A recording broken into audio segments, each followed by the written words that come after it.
Mullvad had law enforcement knock on their door with a search warrant, and we will talk about what happened. Newsflash, it's fine. Everything's fine. Proton Pass is in beta. Lockdown mode blocked an NSO attack in like research. We now have like real research of lockdown mode doing something, which is awesome. Really interesting week. Welcome to Surveillance Report 131, where we're dedicated to keeping you private and secure with the latest news in the past week. I'm Henry from Techlore. I'm Nathan from The New Oil. By the way, we missed last weekend, so this is actually going to be 2 weeks of news. So not in the past week, in the past 2 weeks. Thanks everyone for your patience. We had to miss last week. Neither of us could make it with our schedules, but here we are, and we're going to have a big week for you, so get ready. The promo segment, with that said, is still going to be the same as it is every week. So if you want to support us directly, Patreon is the best way of doing that. We can see your monthly recurring subscriptions. We can also give you many benefits in exchange for it as well. Like you can join our Q&A at the end of each episode, which you will find later today. Those are all going to be questions from our patrons. You also have access to video and audio that doesn't have these promo segments automatically. So you don't have to skip through these if you're one of the people who skips through these. And also we normally have some like side things that we talk about at the end of some of the stories where we share more of our own personal opinions, and so those are also included in the patron only episodes. So definitely check that out down below if you're not a fan of Patreon for whatever reason. We also have LibraPay, and we also directly support Monero, which is the most private way of supporting us, and we do see all of your transactions. We don't know who you are, but we thank you all very much for sending those over. Okay, with that, we will launch into our highlight story. And this comes from Mullvad VPN, who was subject to a search warrant, but customer data was not compromised. So this was a really big story. You guys may have heard it on some other outlets. Basically, on April 18th, some officers showed up at Mullvad's office in Sweden with a search warrant. Mullvad explained that they don't keep any user data. They said that they demonstrated this to officers. After the demonstration, the officers consulted with a prosecutor and left without taking anything. Mullvad claims that taking anything would have been illegal since they didn't have any data anyways, and also insists they wouldn't have found anything anyways had they taken any hardware. And Mullvad also says this is the first time they've been searched since they launched 14 years ago. The stories like this are big and they're important because this is the closest thing we're ever going to get to proof that these companies are doing what they say they do, other than like you physically walking around in their servers unannounced or like in their data centers unannounced and checking the servers. And personally, I have no reason to not believe this story. I think this is awesome. You know, Mullvad had nothing to show, and now we have proof of it. Again, as much proof as we're ever going to get. All right, data breaches. The American Bar Association data breach has hit 1.4 million members. The ABA is the largest association of lawyers and legal professionals globally, with 166,000 members as of 2022. The org provides continuing education and services for lawyers and judges, as well as initiatives to improve the legal system in the USA. Compromise began around March 6th and was detected March 17th, and notifications began April 20th. Long story short, attackers stole usernames and hashed and salted passwords from before 2018. In many instances, the passwords were likely default passwords that were actually unchanged. Our next data breach comes from a company called Capita, who is a London-based professional outsourcing giant. That is what the article called them. Attackers accessed about 4% of server infrastructure, possibly stole customer, supplier, or colleague data. Capita has been very tight-lipped. They haven't really given a lot of data or a lot of information about this breach.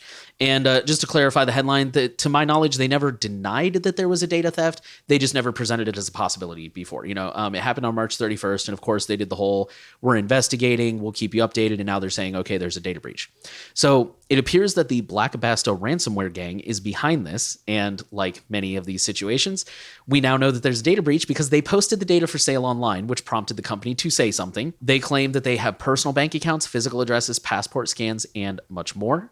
Capita has not directly commented on this breach, so they're not admitting or denying that anything was stolen. Yellow Pages in Canada has confirmed a cyber attack. Founded in 1908, the Yellow Pages group today owns and operates the yp.ca and yellowpages.ca websites, along with Canada 411 online services. The article notes that, to be fair, these sites aggregate and share public data, so calling this a breach is a bit questionable since these companies don't really own the data privately.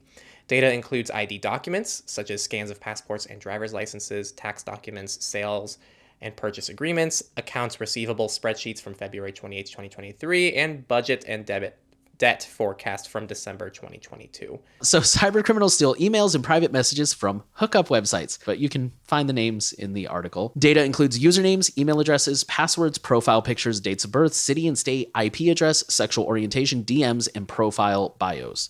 The article states that the password hashing algorithm was weak, so these passwords were hashed, but Probably not for long. Data was submitted to Have I Been Pwned, and the attacker claims to have the data for about 95,000 users total. I think they said like 87,000 users for one website and like 7,000 for another. Next story, many public Salesforce sites are leaking private data. A shocking number of organizations, including banks and healthcare providers, are leaking private and sensitive information from their public Salesforce community websites. The data exposure all stems from a misconfiguration in Salesforce community that allows an unauthenticated user to access records that should only be available after logging in. Pretty much, to our knowledge, Salesforce Community sounds almost like a site building tool, kind of like Wix. And customers who use it aren't setting up correctly to require logins to access the data.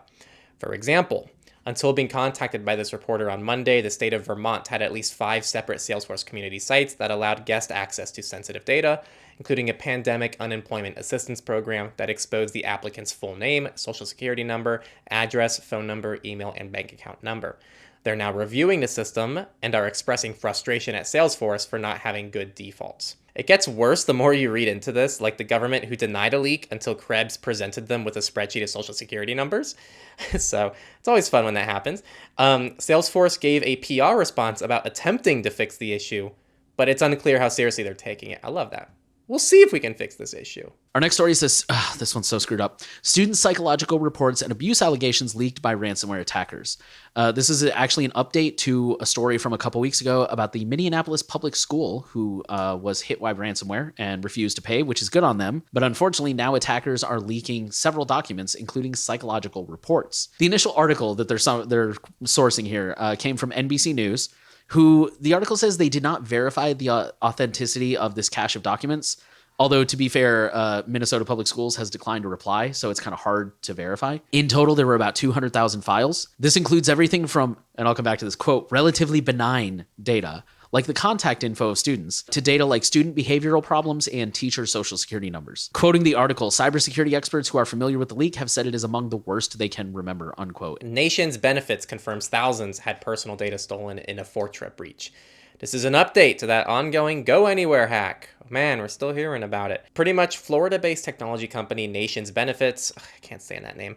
It's just Nation's Benefits. Like it's two plurals together. It's terrible. It should be Nation Benefits. But they said in a data breach notice filed with New Hampshire's Attorney General that more than 7,100 state residents had their personal information stolen in the late January ransomware attack on Fortress systems. NB spokesperson Michael Freed declined to say what specific data was stolen in the incident, adding that the company is complying with all legal and commercial obligations in response to this incident.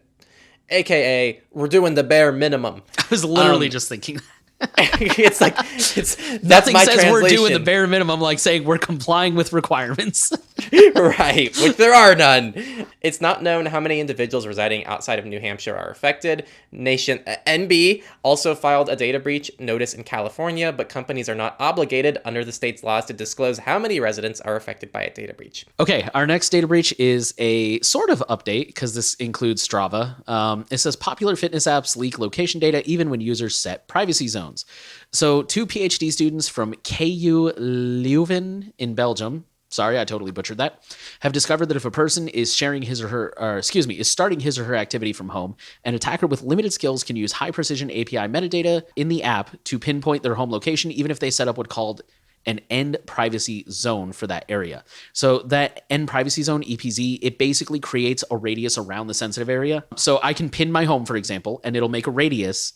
And until I exit that radius, it won't start tracking where I'm going to and from. Moreover, despite contacting the companies with apps leaking this data, the problem is still largely unsolved, researchers said. So I think that one was actually talking about some previous issues. The researchers successfully constructed a cyber attack using distance information leaked in activity metadata, street grid data, and the locations of the entry points into the EPZ, they revealed in their research. These results allowed them to use regression analysis to predict protected locations of users even when they had set up privacy zones to hide them. Let's say you're running. If you run the same route every single day, then this privacy zone probably works because each app has like a different privacy zone and users can't set them.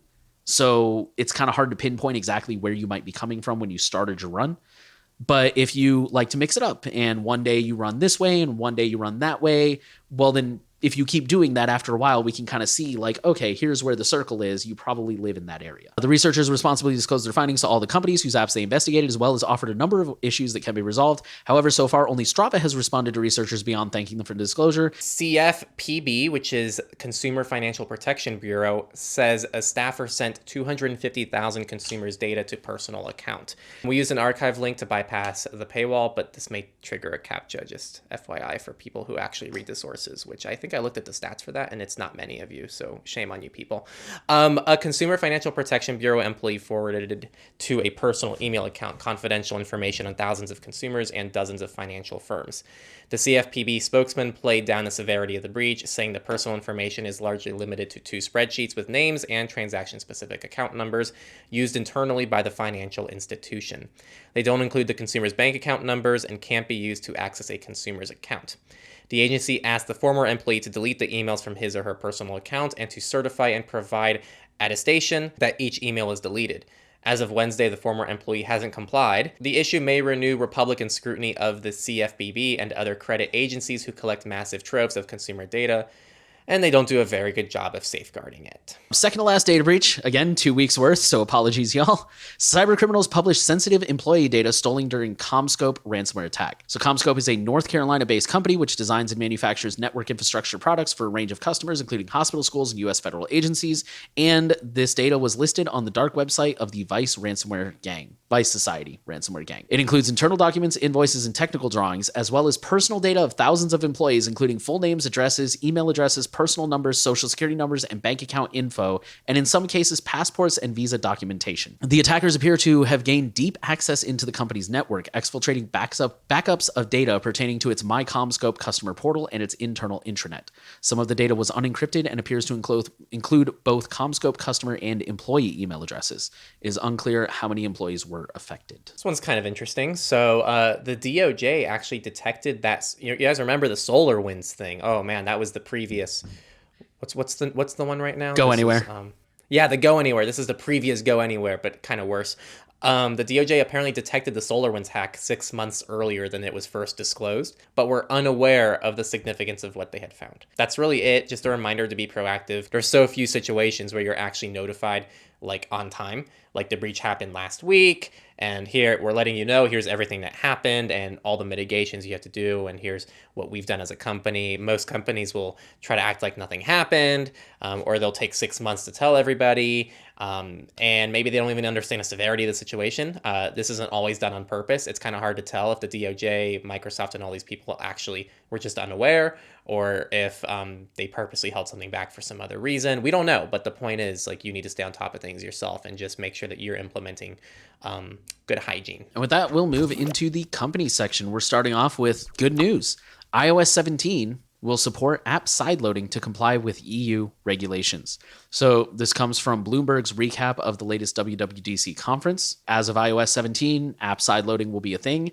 The article seems to imply that this will only apply to EU users. I don't know, because they didn't explicitly state that. Maybe it'll be something that you can unlock separately. Just kind of wait to see what this actually looks like, but hopefully it will be available for all users, because personally, I think that would be really cool. Unfortunately, there's also speculation that Apple may charge for verification of sideloaded apps in order to make up for the missing income, because if you don't have to sideload an app through the App Store, then Apple doesn't get their 15 to 30% of subscription fees and things like that. If you've ever used a Mac, you know that you don't have to use like the verified apps. You can install anything you want on there. It just kind of warns you, kind of like Windows does with Smart Screen. It just kind of tells you like, hey, this app may be sus. Be sure you know what you're doing.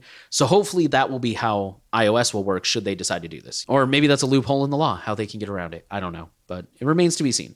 Hopefully this is good news. Next one, Twitter is making DMs encrypted and adding video voice chat. This is framed by presentation slides titled Twitter 2.0 at Twitter's SF headquarters on Monday. Musk told employees that the company would encrypt DMs and work to add encrypted video and voice calling between accounts. He went on to praise Signal. He said he had spoken with its creator Moxie, who is now potentially willing to help out with encrypting Twitter DMs. The ironic part is Moxie worked at Twitter and actually wanted to do encrypted DMs several years ago, but was denied and then went on to create Signal. Okay, and speaking of features that should be coming eventually, Google will add end-to-end encryption to Google Authenticator. So earlier, I think last week, we would have covered it probably had we gotten to things last week, but Google Authenticator announced that they would allow you to back up all your 2FA codes to the cloud. And then you could also synchronize them to be between devices, which is kind of useful, I think. I know in the privacy landscape, in my opinion, we don't really have a lot of great options for synchronized 2FA apps. But if that's something that's important to you, like I need to be able to synchronize my 2FA, then like, hey, I understand why you would be interested in this. So a lot of people probably got really excited about this when it was first announced. However, researchers were very quick, like within a day or two, to go ahead and hook up Wireshark to the app, and they discovered that the seeds were not end-to-end encrypted. So Google could see all your 2FA codes, they could see the seeds, which means that any rogue employee, any data breach, any person who gains access to your account, now they got your 2FA codes. They got your whole life now. So after this research was made published and a lot of people were like, yo, that's not cool, Google has promised that they will roll out end-to-end encryption for Authenticator. They claimed that they didn't want to do it originally because, to their defense, end-to-end encryption does cause a lot of problems. If you lose the password, you need to reset it, you lose the backup phrase, things like that, like all your codes are gone. I'm sure that was at least part of their reasoning, if not their full reasoning. My rebuttal to the whole data recovery thing, and this is what Jonah said too, is that there was never any sync functionality in the first place. There was never a backup method, or if you lose your phone, your codes are gone. That's it. And so even having end-to-end encryption sync is still giving people more backup options. I mean, yeah, that's fair. Either way, last note on that, they didn't give a timeline for when they're going to roll this out. They were just like, all right, heard. If that's what you guys want, we'll start rolling this out. It'll show up eventually. So Microsoft has removed LSA protection from Windows settings to fix a bug. So it's a slightly confusing headline. The protection actually still exists, but the settings just been removed from the user interface. You can still check, enable or disable this from the registry editor or your group/MDM policies. It's just a UI thing. And then another quick story from Microsoft. Microsoft is rewriting core Windows code in Rust. So just thought this was a fun fact worth sharing. Rust is a programming language. So y'all, please remember, I'm not a programmer. Rust is a programming language that, from what I understand, it's designed to boost security by preventing code from being written if it includes known vulnerabilities in the memory. Other companies like Google have expressed their support for Rust in the past, and I know a couple of programmers, and as far as I know, they've all been very supportive of Rust, and they think it's really cool. It now seems that Microsoft is rewriting certain parts of the Windows code to use Rust instead of C and C++. So again, not a programmer. I apologize if there are glaring issues with this, but from what I understand, this is probably an overall win for most users. Might make life a little harder for developers, possibly, but for the users, this should be a security improvement. So that's pretty cool. So some Canadian tire stores in British Columbia used facial recognition technology to track customers, a privacy watchdog says. This is another archive link to bypass a paywall. But several of those stores were found using facial recognition technology without alerting their customers. The stores claimed the technology was used to guard against shoplifting and protect the staff. The investigation showed the stores did not adequately notify customers and did not obtain consent for the collection of personal information using facial recognition.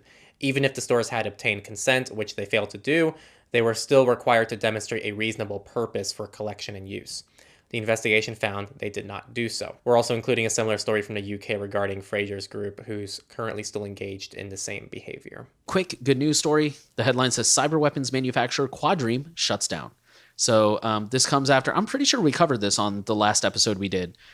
Citizen Lab, which does great work out of Canada, they were actually the ones who made Pegasus a household name. They released a report where they mentioned there's this company called Quadream.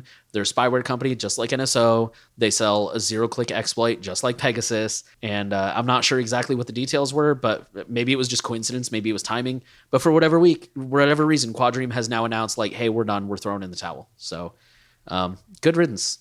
Later, y'all. Brave Search has removed the last remnant of Bing from its search results page, achieving 100% independence and providing real alternative to big tech search. Their headline, not mine. So just to summarize that, in the past, they kind of combined their own results with kind of Bing and Google to supplement the shortcomings, but now it's just 100% Brave. Unfortunately, that also means that they have dropped their image search and now redirect to Bing or Google without much explanation.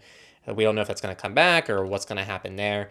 Kind of the ongoing theory here is that, yes, this was always the direction that they wanted to go, but also Bing recently increased the price of its API. So maybe Brave no longer wants to pay that price. Next, we're going to move into the research, and this is a kind of fun one. So Apple's high security mode, which is lockdown mode, has blocked NSO spyware, researchers say. So lockdown mode was released a good while ago. It's been kind of unclear like what it actually protects against. So on Tuesday, the cybersecurity and human rights research group Citizen Lab again released a report analyzing 3 new zero-day exploits in iOS 15 and 16, meaning Apple was unaware of the vulnerabilities at the time they were used to target at least 2 Mexican human rights defenders. One of those exploits was blocked by lockdown mode, the researchers found. In the recent cases, Citizen Lab researchers said that the target's iPhones blocked the hacking attempts, and, this is the cool thing, they showed a notification saying lockdown mode prevented someone from accessing the phone's home app. As other researchers have pointed out in the past, it's easy to fingerprint users to determine who has lockdown mode turned on, but that's not to say its protections are not meaningful. As this case found by Citizen Lab shows, lockdown mode can be very effective. Citizen Lab has reported all these exploits to Apple, which have since then pushed updates and reduced the attack surface. Apple fixed the HomeKit-based vulnerability in iOS 16.3.1, released in February. If I was to summarize all this, I would just say it's nice to see some validation that lockdown mode seems to be doing something. If you care about high security on Apple devices, enable lockdown mode. And keep your devices up to date. Okay, so this next piece of research comes from NitroKey, and I have differing opinions than the mainstream here, but let's start with the facts. So the headline says smartphones with popular Qualcomm chips secretly share private information with US chip maker. NitroKey went out and they got a Sony Xperia XA2 and put EOS on it, which is a fork of Lineage. They were trying to figure out, does your chip actually phone home? Is that a possibility? So they hooked this thing up to Wi-Fi, they started running Wireshark, and the first DNS requests they saw were to android.clients.google.com and connectivity.ecloud.global. The eCloud thing is probably EOS. I could be wrong about that. And then 2 seconds later, the phone started communicating with izetcloud.net. The NitroKey people used a Whois lookup to see that this domain belongs to Qualcomm. Investigating this further, we saw that packages are sent via the HTTP protocol and not encrypted using HTTPS, SSL, or TLS. So that means anyone else on the network, including hackers, government agencies, network admins, telecom operators, local and foreign, can easily spy on us by collecting this data, store them, and establish a record history using the phone's unique ID and serial number Qualcomm is sending over to their mysteriously called izetcloud. So then they go on to list 11 data points that Qualcomm could theoretically collect from your device based on this information and their Qualcomm's privacy policies. They also go on to note that a significant number of Android devices use Qualcomm chips. Like I think they said earlier, the Fairphone and several others use the Snapdragon. And then it is worth noting, it's really important, at the end there, they do go on to show their phones. Now, a lot of people countered this. Here's where I'm going to go ahead and kind of differentiate from everybody. But I haven't really seen any compelling arguments for why this article is dumb. A lot of people also criticize the fact that they only tested EOS rather than Lineage or even Calyx. Like they could have gone out and gotten a Fairphone with Calyx on it, see if there was any difference. There really wasn't a robust data set there, which is also a fair argument. But I don't know. Personally, yeah, it's a marketing piece. I'll agree with that.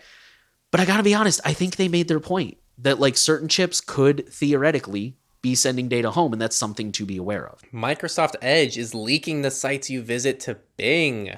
So Microsoft's Edge browsers appear to be sending URLs you visit to its Bing API website. Reddit users first spotted the privacy issues with Edge last week, noticing that the latest version of Microsoft Edge sends a request to bingapis.com with the full URL of nearly every page you navigate to.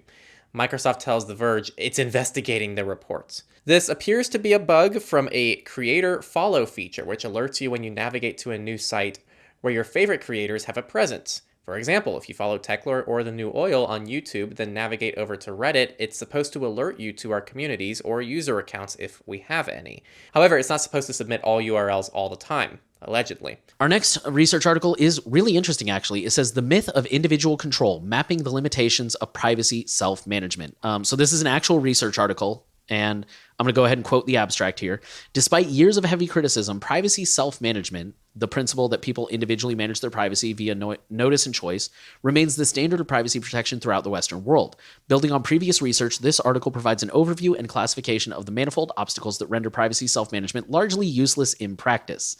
People's privacy choices are typically irrational, involuntary, or circumventable due to human limitations, corporate tricks, legal loopholes, and the complexities of modern data processing. Regarding future research, we argue that focus should not be on whether privacy self-management can be fixed by making it more user-friendly or efficient. It cannot. The concept is based on fundamentally wrong assumptions. To meaningfully address the potentials and dangers of personal data processing in the 21st century, a shift away from relying purely on individual control is inevitable. We discuss potential ways forward, stressing the need for government intervention to regulate the social impact of personal data processing, unquote. Just to put that in a quick sentence, basically what they're saying is we do need privacy legislation. Trying to do it yourself is not realistic.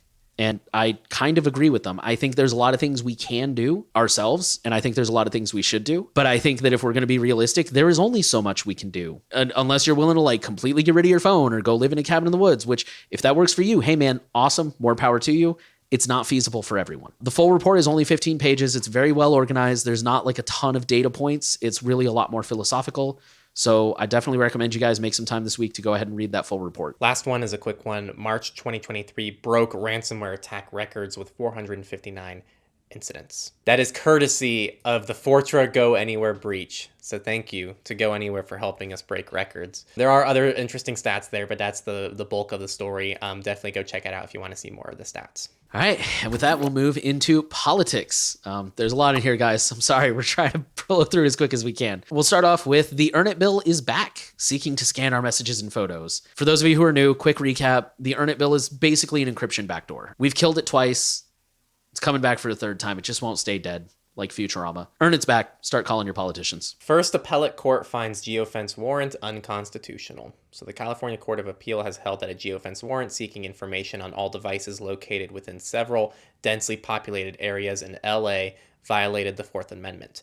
This is the first time that an appellate court in the United States has reviewed a geofence warrant, and that's overall great news, and we hope that this spreads and happens everywhere. This next story is not great news. It says a U.S. bill would ban kids under 13 from joining social media. Quote, known as the Protecting Kids on Social Media Act, and always be afraid when it has a benign or agreeable name like that.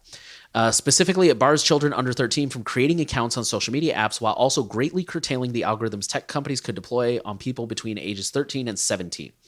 Users under 13 would still be able to view content online provided they are not logged in.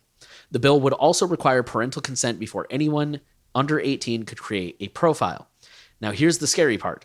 To ensure preteens and children don't create social media profiles, the bill would also create a government-run age verification program overseen by the Department of Commerce. Quick side note, I'm pretty sure, don't quote me, the Restrict Act, it kept saying like the secretary can do this, the secretary can do that. Pretty sure it was the Secretary of Commerce. So the system would require children and their parents to upload identification to prove their age. While this legislation doesn't mandate that companies use the government system, it would nevertheless represent a significant expansion of the government's role in the online ecosystem. So yeah, regardless of how you feel about social media and kids being on it, I think we can agree this is a pretty garbage implementation. So not cool. ICE records reveal how agents abuse access to secret data. So this is a database that Wire obtained through a public records request, which shows that ICE investigators found the organization's agents likely queried sensitive databases on behalf of their friends and neighbors. They have been investigated for looking up information about ex-lovers and co-workers and have shared their login credentials with family members. In some cases, ICE found its agents leveraging confidential information to commit fraud or pass privileged information to criminals for money. In total, ICE employees or contractors have been investigated for misusing agency data or computers at least 414 times since 2016. It's a lot of times for 7 years. Of the serious misconduct cases, 109 were substantiated or referred to management after an internal investigation. Those include a Vermont-based enforcement and removals officer accused of online solicitation of an intellectually disabled adult, a special agent who received gifts from a Colombian drug trafficker in exchange for information, a Virginia deportation officer who altered electronic records electronic records to assist a family member, and an ICE attorney who stole immigrants' identities in an attempt to defraud credit card companies.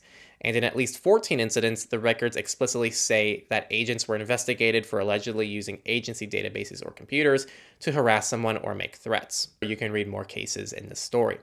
Among the databases that ICE agents allegedly misused were those containing medical records, license plate reader data, and biometric data. According to documents obtained by The Intercept, ICM allows ICE agents to access a kaleidoscope of data that reportedly includes information about a subject's schooling, family relationships, employment information, phone records, immigration history, foreign exchange program status, personal connections, biometric traits, criminal records, and home and work addresses. And also, this does remind me how something Edward Snowden talked about is that this was something that happened internally with the NSA when he was conducting a lot of the stuff there at the NSA as well. It just wasn't uncommon for them to have like inside information on their friends and family and their exes and things like that. So yeah, remember, like, it's easy to look at these things as organizations or companies like Google and Apple. Like, they're just companies, but companies are made of people, and people have access to things within companies, and that's always nice to have, like, in a company environment, companies that don't know anything about you, so even the employees don't know anything about you.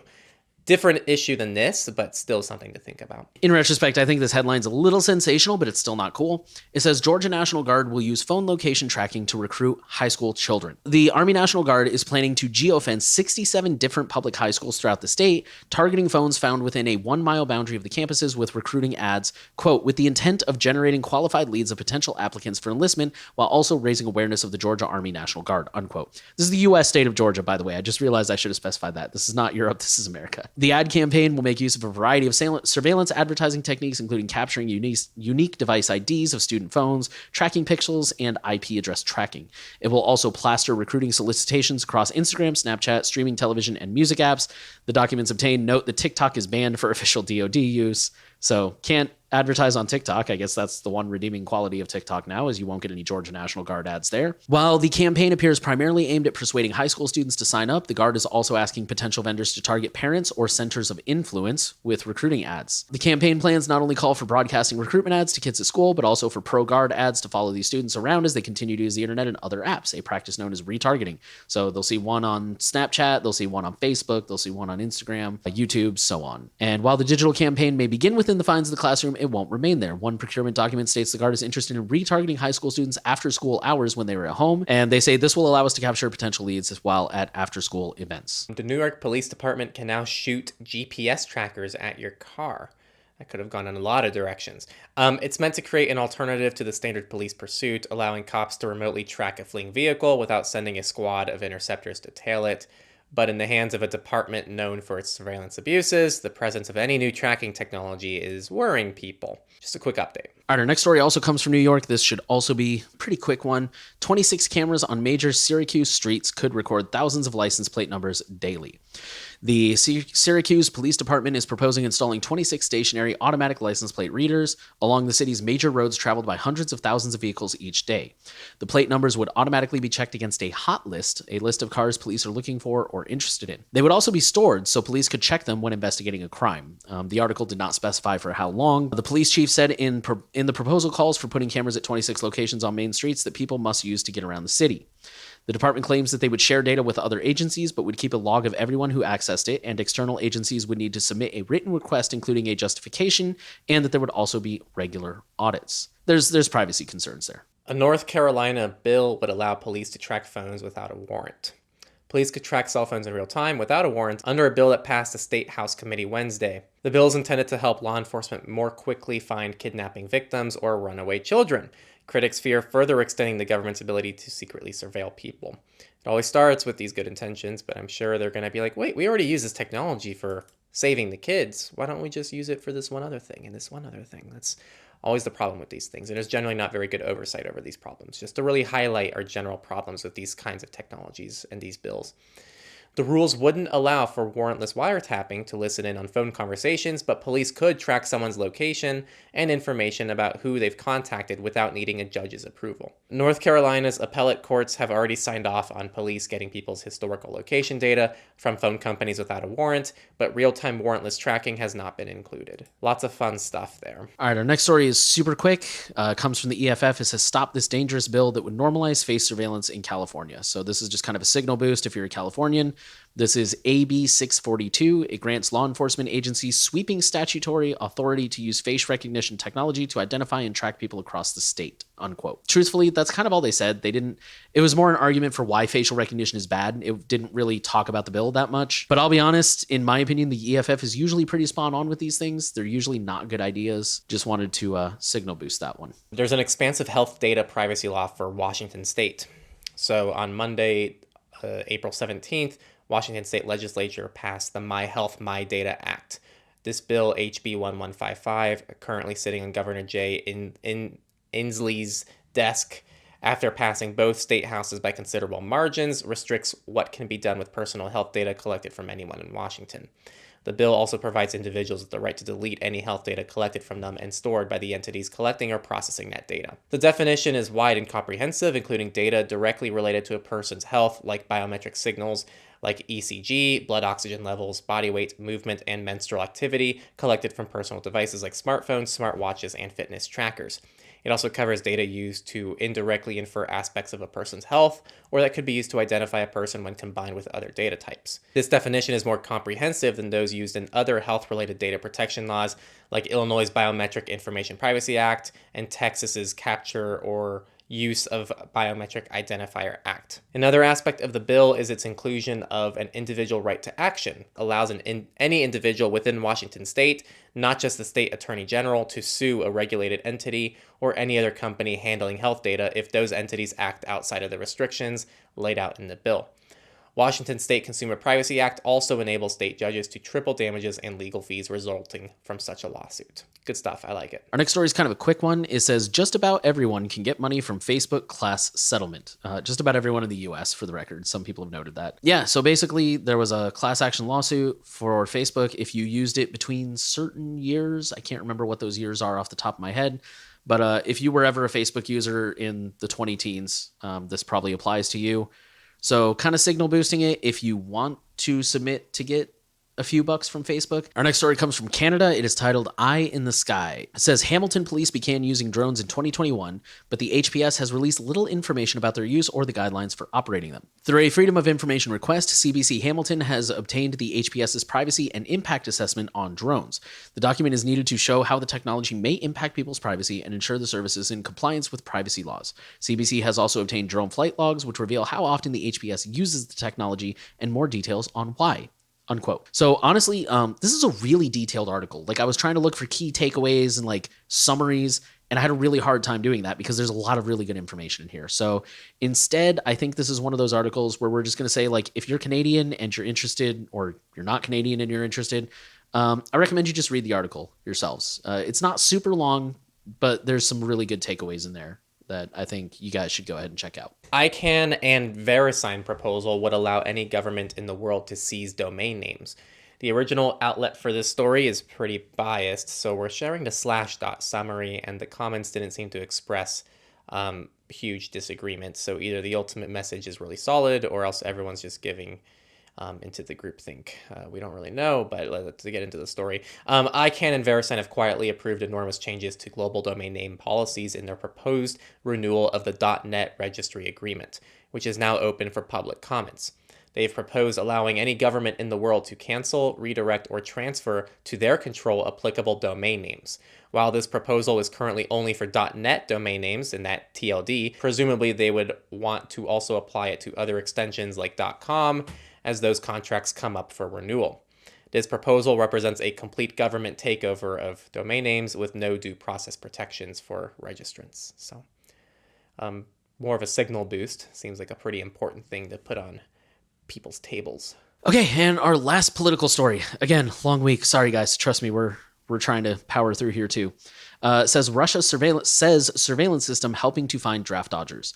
Quoting the article, the Russian military has begun using Moscow's vast video surveillance system to find conscripts who evade compulsory service. Moscow's chief draft officer added that workplaces and educational establishments will also provide information on those required to perform military service. He told the state-run media that one of the main problems for military enlistment officers was that they did not have an up-to-date information for the addresses of men eligible for military service. With the help of Moscow's CCTV camera and face recognition technology, he said, more accurate information on addresses could be collected. Yeah, I'm just going to leave it at that. Interesting stuff going on in Russia. And we're now going to move into the FOSS section, free and open source. And we're going to start with Proton Pass, which is Proton's new password manager, which is now in beta. This is in beta for lifetime and visionary users. Jonah and I kind of shared our thoughts. We've both been using it. So if you want to hear our thoughts, our newest Techlore Talks goes into that. I'll leave it timestamped, so you don't even have to sift through a timestamp the section for you guys if you want to hear about it. Proton is promising more features coming soon. Until then, this was just kind of a basic PR push with kind of some questionable marketing wording. Yeah, and also KeyPass.exe got kind of mad about this, which is a KeyPass client. And they called out some of the marketing in the Twitter thread where Proton made some technical claims that might have not been substantiated and were used to kind of sell Proton Pass in kind of a misleading way. So okay, our next story is a really quick one. Fedora Linux 38 is out. They have a new website. They have new spins, which I think are kind of like different mini variations. That includes GNOME 44, which the Linux experiment has a full in-depth review of that.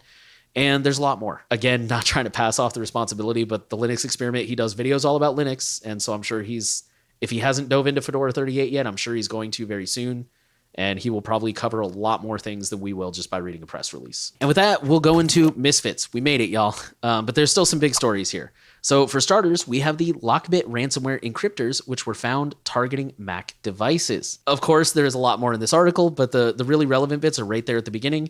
The Lockbit ransomware gang has created encryptors targeting Macs for the first time, likely becoming the first major ransomware operator ever to specifically target Mac OS. I don't know if it's because there's more Macs out there or they just found an opportunity, but either way, this is your reminder that nothing is hack-proof, so always be careful. Also on that note, lockdown mode's available on Mac OS as well. Unclear if it'll do anything against this, but same advice, use lockdown mode on Mac OS and keep your stuff up to date. Be careful what you're downloading is probably the number one thing though. Up next, Vipersoft X info-stealing malware now targets password managers.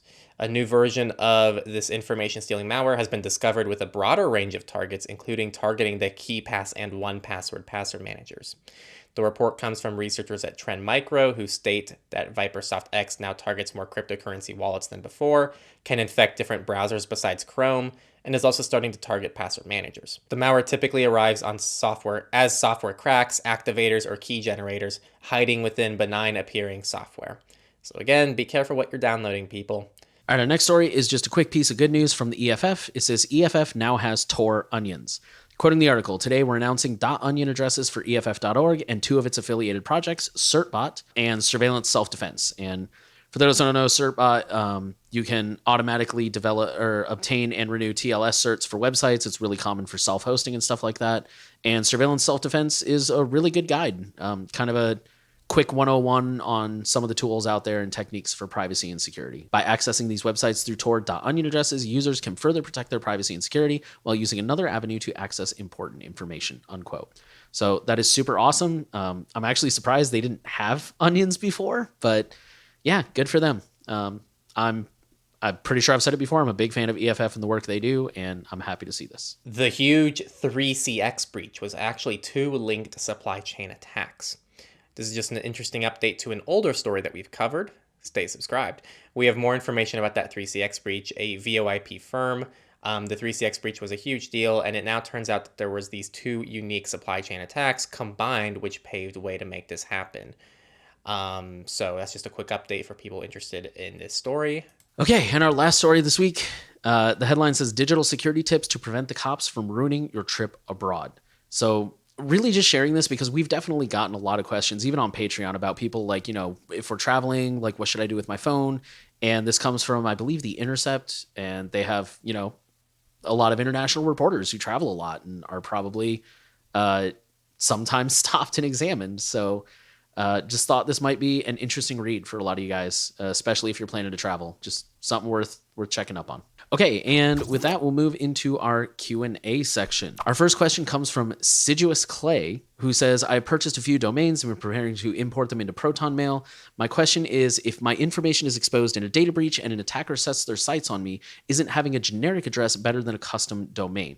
So basically, their thing is, it's kind of that whole question about blending in. If I have a unique domain and somebody starts targeting me, then it's easier to track that domain across the internet. So number one, if your information is exposed in a data breach and an attacker sets their sights on you, I would argue that number one, you should be using like forwarding email addresses, like simple login or something like that, because then they don't know your actual email address and you can just turn off that alias if they start spamming you. So number two, you mentioned here, like if your information is exposed and they set their sights on you, at that point, I don't really think the domain name matters, to be honest, because at that point they're targeting you specifically. So if they have your domain name, if you have catch-all enabled, then they could definitely like just keep creating new email addresses and spamming you. Kind of related to that, another thing you asked in this question is like, is there any way that they could block or intercept your emails or take down your domain? I mean, it's definitely possible, but again, that depends on a lot of factors. Like, who is your opponent? If your adversary is a government, then yes, they have a lot of tools at their disposal to do that. It still really depends. Like, it depends on the vulnerabilities in the provider. It depends on their social engineering skills. It depends on how much data they're able to get about you. What's the worst you could do? Truthfully, I don't think you could do much, again, other than like spam that person or maybe see where else they have accounts. I mean, I guess that's a valid concern, actually. But even then, they would have to know what emails you're using. If you use a different email address for every account, like nonsensical, like almost like passphrases, like randomly generated usernames, kind of like Simple Login does, if you're using those everywhere, then even just the domain name itself is not enough. There's really not much they could do there. Ultimately, I would say I'm still a real big fan of using a custom domain. That's a huge thing for me personally. I'm a really big fan of it. I think it's something that almost everyone should do. I think the big thing you're missing is threat modeling, because again, you say like, well, theoretically, if someone gets my domain name, what's the worst they could do? Which is a good question to ask. But I think you also need to walk through those other questions of like, okay, could they take over my domain name? How could I prevent that from happening? If they take over my domain name, what can I do as a fallback? Who is this person going to be? Sorry if that answer was kind of a mess, but there's a lot going into this question. I still think using custom domains is really good and really important. Okay, and then Usual Suspector asks two questions, actually. The first question says, I want to get out of Facebook's grasp, but it will greatly diminish my ability to keep in touch with groups and friends who are heavily invested on Facebook. I could, of course, just delete Facebook, but it will make it impossible for me to keep up. So far, I haven't found a middle ground and wondering if you have any recommendations. My first question, and bear with me, my first question would be, have you tried it? Because I know a lot of the time, back when I used to be on Facebook, people would always like get fed up and be like, oh, I'm leaving Facebook because they changed the color of the banner or whatever. This is dumb. And they never left Facebook. So I know for a lot of people, when I left Facebook, I still ran into people who like I would run into them randomly around town. And they would still just be like, oh, hey, let me get your phone number. Because I think they kind of thought I was full of crap. Like, oh, he's not going to leave Facebook. And then I did. And they were kind of like, oh, crap, I didn't get his phone number. Have you asked those people, like, hey, if I leave Facebook, would you be willing to do this? And that'll kind of vary. Because some people will say yes, and then they won't do it just because they're forgetful. And some people might say no, like, I'm not willing to do that. To me, honestly, that's what I would try. I would try actually getting off Facebook and seeing if it works. However, there is always the possibility that, like, maybe they really won't. In those cases, I would say to keep the account, but like take the app off your phone, check it maybe like once a day or less if you can. Last question, you said, how would I be able to communicate with friends that keep using Messenger? Again, if they won't follow you, first try and see if they'll follow you. And if they won't, then maybe a progressive web app. I don't know if that'll work on Messenger, but it might. If you don't need to talk to them throughout the day, then, you know, once a day in the evening, hey, I'm going to log in for 10 minutes, respond to messages. And honestly, I think a lot of people would probably get sick of that and be like, screw it, man, I'll just download Signal or whatever. What's your take on the acquisition of Activision Blizzard by Microsoft? Currently, Britain's antitrust watchdog vetoed the gaming industry's biggest ever deal, saying it would harm competition on the cloud. Do you have some comments on that, Nathan, as you are a gamer? I'm more of a casual gamer these days. I played some video games this weekend for the first time in literal months, possibly all year. So yeah, unfortunately, that's not something I can really comment on with a lot of expertise at the moment. I can comment on the second part, is competition being hampered. I would agree. Yeah, the bigger companies get, the more monopolistic they get. And then we have like Google, who's like, you know, we're going to put analytics on every single website. Or we have like, you know, Amazon, who's like, where else are you going to buy your products? Like, I mean, realistically, us being privacy people, we know that there's other places you can go, but also realistically, sometimes you have no choice. I actually need to buy new gloves, and the only place I can get them is Amazon. So, yeah, I do think competition and privacy are hampered by companies getting bigger and bigger. Thanks everyone for tuning in. Again, Mullvad was searched, but nothing good came of it. Proton Pass is in beta. Lockdown mode blocked some NSO spyware and lots of other stuff from the last 2 weeks. Thank you all for tuning in. We're all just trying to get caught up here. So thank you all for working with us and still engaging this far into the video. Again, promo segment, if you like what we're doing, it really helps us a lot if you join our Patreon. You know, this is all just free content that we're publishing to the world. We make almost like so little from YouTube itself and the ad revenue and anything like that. So if you really want to support this podcast, Patreon's the way to do it. This is currently only really community supported at the moment. So Patreon, if you want to support us, there's lots of fun perks that come along with that. And if you don't like Patreon, we even support LibraPay. So if you want to go through a cleaner, more privacy-friendly provider, there's LibraPay as well.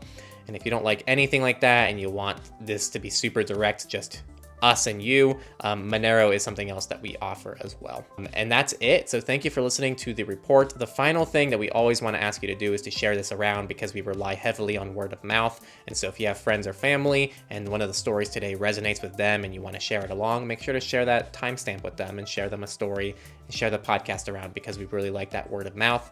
And also, if you're on a platform that allows ratings, go ahead and give us a rating. And that's it. We'll see you all hopefully next week to avoid the chaos of having to cover 2 weeks of news.